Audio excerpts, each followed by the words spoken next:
राम भोईर, आनंद भोईर, उपस्थित सर्वच मी अबप जगनचं नाव राहिलं, जगन माळकरी आहे. उपस्थित सर्व बंधू आणि भगिनी, खरं तर विद्याधर पाटील यांना धन्यवाद दिले पाहिजे. बाळाराम महाराज यांचं नाव विद्या आहे. विद्याचा अर्थ असा आहे की प्रचंड विद्या धारण करणारा माणूस. आणि विद्याधरचा दुसरा अर्थ असा होतो की देवांचा समूह. आणि शिवपुराण कथा का ठेवली तर त्याच्या पाठीमागे पत्नीची प्रेरणा आहे. तिचं नाव नंदिनी. शंकराचा जसा नंदी असतो तशी त्यांच्या सोबत त्यांची पत्नी नंदिनी आहे. आणि 16 सोमवारांचा व्रत त्याचं काय उद्यापन होतं, उद्या त्या निमित्ताने त्यांनी या ठिकाणी या कथेचं आयोजन केलं. खरं तर शिवपुराण कथा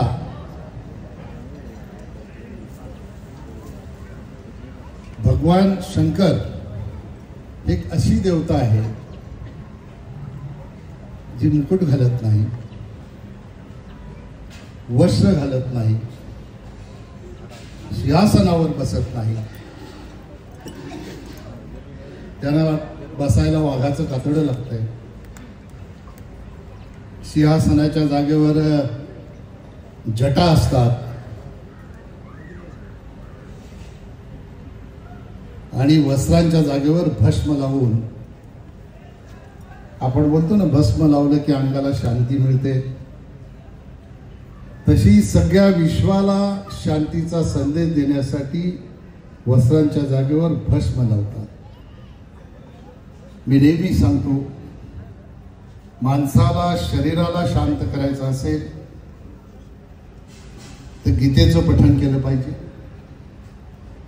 माणसाला मनाला शांत करायचं असेल तो उपनिषदाचं पठण केलं पाहिजे. आणि माणसाच्या आत्म्याला शांत करायचं असेल तर शिवपुराणाचं पठण केलं पाहिजे. आणि म्हणून या ठिकाणी गेल्या 7 दिवसापासून समस्त भाविकांच्या आत्म्याला शांत करण्यासाठी शिवपुराण कथेचं आयोजन या ठिकाणी विद्याधर पाटील यांनी केलं. खरं तर ही देवता अशी आहे, याला काही लागत नाही. माझ्या गावचं शंकराचं मंदिर एकदा येऊन तुम्ही बघा. ह्या देवतेला काय लागतंय? तुम्ही कधी ऐकले का शंकराच्या मंदिरात जाऊन मी सोन्याचं काहीतरी टाकलं, चांदीचं काहीतरी टाकलं? त्या देवाला फक्त एक बेलपत्र लागतं, एक धार पाण्याची लागते आणि फक्त भक्ताचं प्रेम लागतं. भक्ताच्या प्रेमाचा भुकेला भोले शंकर हा सगळ्यात सोपा देव आहे जो भक्ताला सहज पावतो. आणि म्हणून शिवपुराणाच्या माध्यमातून या भक्तांचं सगळ्यांचं दुःख हरण करण्यासाठी विद्याधर पाटील यांनी या ठिकाणी या कथेचं आयोजन केलं. आपल्या सगळ्यांच्या वतीने मी त्यांना धन्यवाद देतो. आपले जगन्नाथ महाराज यांनी सुरुवात केली आणि आज बाळाराम महाराज यांनी शेवट केला. खरं तर भोले शंकर बाबा असंच आहे, त्यांना सुरुवात आहे ना शेवट आहे, अनंत आहे. भोले शंकर म्हणजे अनंत आहे, प्रेमाचा झरा आहे. भोले बाबाची जे लिंग आहे, पिंड आहे, हे फक्त दगड नाही, तर समस्त विश्वाला अहंकारापासून मुक्त करण्याची प्रेरणा देणारं हे दैवत आहे. आणि म्हणून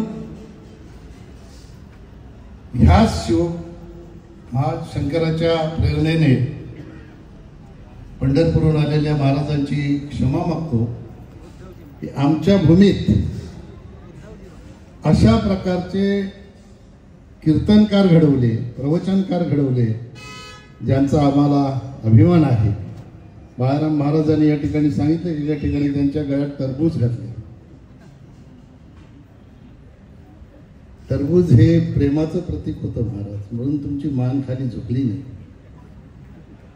एखाद्या माणसाला जेव्हा प्रेम मिळते तेव्हा तो माणूस कितीही ओझं त्या प्रेमाचं झालं तरी झुकत नाही. हे जनतेने दिलेलं तुम्हाला प्रेम आहे आणि म्हणून अशा प्रकारचं प्रेम जेव्हा जनता व्यक्त करते, मग ते टरबूज रूपी असो की कलिंगड रूपी असो, ज्याच्याकडे ज्या पद्धतीचं प्रेम आहे तो त्या पद्धतीचं प्रेम देत जातो. तुम्ही तुमच्या वाणीने विचारांचं प्रेम दिलं. तुमच्याकडे वाणी आहे, विचार आहे, त्या विचाराचं प्रेम तुम्ही जनतेला देत राहता आणि जनता त्यांच्याकडे जे आहे ते प्रेम त्यांना देत राहते. म्हणून मी नेहमी सांगतो की माणसाकडे विचार असणं हे खूप महत्त्वाचं आहे. मी जर माझ्याकडे 1 रुपया असेल, तुम्ही जर मला 1 रुपया मागितला तर माझ्याकडे 1 रुपया राहील का? नाही राहणार. पण तुमच्याकडे 1 रुपया असेल आणि माझ्याकडे मागितला, मी दिला, तुमच्याकडे 2 रुपये होतील पण माझ्याकडे काहीच नसेल. पण माझ्याकडे जर एक विचार असेल, तुमच्याकडे एक विचार असेल, तुम्ही मला मागितला, मी तुम्हाला मागितला, आपण एकमेकांना दिला, तर दोघांकडे 2 विचार होतात. ही विचाराची ताकद आहे. पैशाच्या ताकदीपेक्षा विचाराची ताकद ही खूप मोठी आणि खूप महत्त्वाची आहे. आणि म्हणून अशा या कथांच्या माध्यमातून आपल्याला जो विचार मिळतो तो समाजाला खऱ्या अर्थाने उत्कर्षाच्या, प्रगतीच्या, उन्नतीच्या दिशेने खूप महत्त्वाचा असतो. म्हणून अशा कथांमध्ये सहभागी होणं हे खूप गरजेचं आहे. या ठिकाणी 7 दिवसापासून आपण त्याचा लाभ घेतला. तो लाभ आपल्याला मिळाला. तो भविष्यामध्ये मिळालेल्या विचारांचा लाभ आचरणात आणण्याचं काम आपण सगळे मिळून करूया, अशा प्रकारची भावना या ठिकाणी व्यक्त करतो. आणि आपल्याला सगळ्यांनाच 16 डिसेंबरपासून 23 डिसेंबरपर्यंत कल्याण तालुक्यातील गोवेली येथे सरकारी दवाखान्याच्या समोर महाराष्ट्रस्तरीय धर्म जागरण आणि अखंड हरिनाम सप्ताहाचा कार्यक्रम फार मोठ्या प्रमाणात होणार आहे.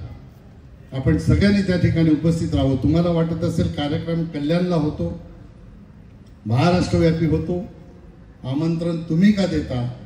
तर त्या लोकांनी त्या कार्यक्रमाचं स्वागताध्यक्ष मला केलेलं आहे आणि त्या नात्याने तुम्हाला सगळ्यांना मी त्या ठिकाणी आमंत्रित करतो. सन्माननीय महाराष्ट्र राज्याचे मुख्यमंत्री देवेंद्र फडणवीस साहेब यांनाही त्याचं आमंत्रण आम्ही देणार आहोत. ते निश्चितपणाने काल्याच्या कीर्तनाला किंवा दीपज्योतीच्या कार्यक्रमाला येतील असा मला विश्वास आहे. उत्तर प्रदेशचे मुख्यमंत्री योगीजी यांच्याशीही संपर्क करण्याचा प्रयत्न सुरू आहे.